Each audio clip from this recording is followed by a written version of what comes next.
and our journey finds us travelling all the way to deepest, darkest Africa. We move through the jungles to the metropolis of Cape Town in South Africa. There we hope to find the rather rare species known as the innovator. We now move through the city of Cape Town to the Cape Town Science Centre, where it has been rumoured that innovators have been spotted. This is going to be terribly exciting.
They are such masters at hiding, so inconspicuous and unobtrusive.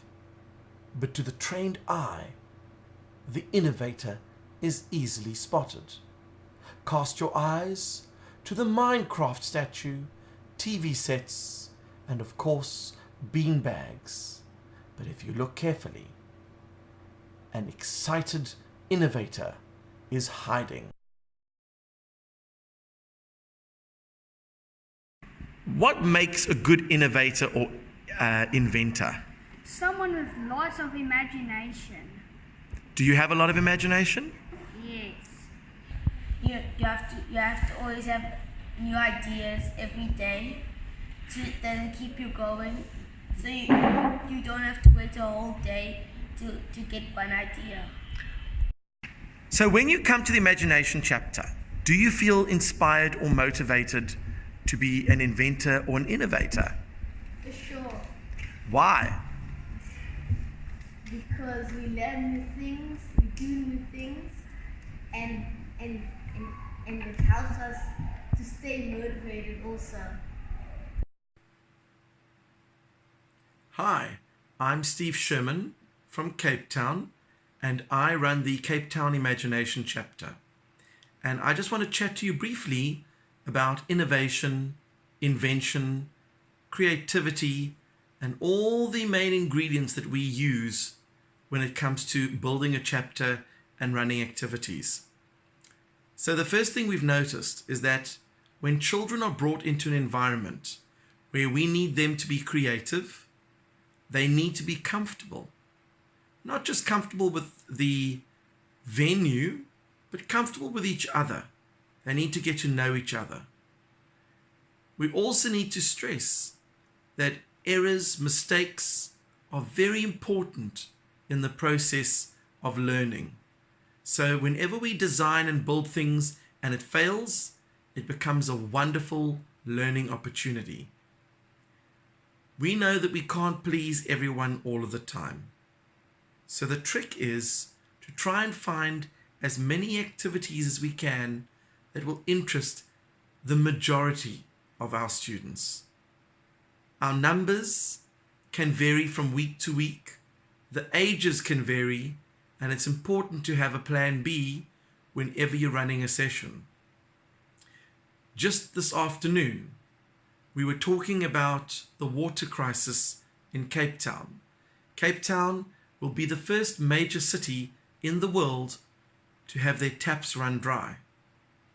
while this might seem like a chaotic situation, I do believe that with some ingenuity and creativity, we will overcome this. We still have a couple of months to try and resolve some of the main issues, namely people using too much water, perhaps water going to waste, perhaps looking at augmenting the water supply. So we asked our students, do you have any ideas on how we could solve the water crisis? And after hearing some of their very creative ideas and opinions, we also built a little device that allows us to use a little bit of physics. We took a bottle of water, we made a hole, and we placed a straw in that hole. When you press against the bottle, a small stream of water comes out. If you spin the top of the bottle open, a much quicker stream comes out. The kids thought this was really amazing, and they've now designed these devices to put into their bathrooms so that they will use less water during these difficult times. This is a very cool invention that we made today on how to save water in Cape Town. And you won't need soap, you just have to rinse your hands. So you use one hand to push against and the other one to catch the water. Very good. Excellent. Who's next? Me. Okay, you can each have a turn. So one hand pushes and the other hand catches. Mine. There we go. Isn't that cool? Very cool. So if you had to open the lid, then all of a sudden it comes out, and when you close it, it stops again. And just if Isn't that amazing?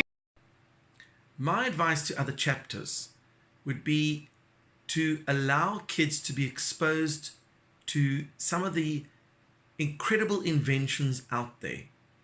We love showing the students some of the fabulous inventions that have been made in the past. We like to look at silly inventions, of course. We also look at developments in inventions of today. We look at South African inventions. We look at international inventions. And it's important to keep exposing them to these new ideas, because once they've seen these inventions, they can generate ideas of their own.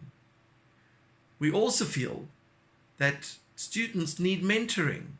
Sometimes an idea needs to be massaged out of the student, and it's important as a guide or a mentor to help the students find those ideas and to be able to articulate them, either by putting them on paper or perhaps building a model or even just describing what their ideas are all about.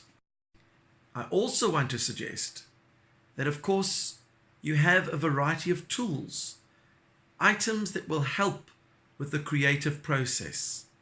If you have screwdrivers and you have hammers and you have old electrical appliances, kids can then pull things apart, see how they work, develop theories on what they could build and make and invent to solve certain problems. But of course, they wouldn't get all these ideas until they'd actually opened up a toaster or opened up a computer monitor to see what was inside.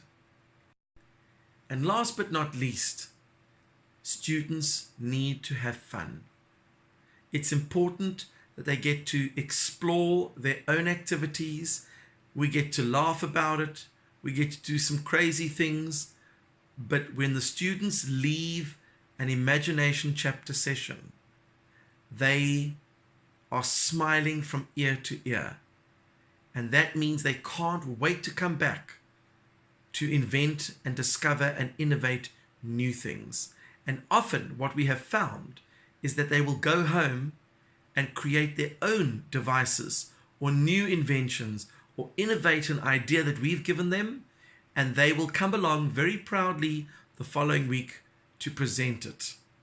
So I'd like to wish you all the best of luck, and of course, compliments of the season for 2018, and I can't wait to collaborate with all of you, and hopefully we will see some new innovations and new inventions coming out of all of our chapters.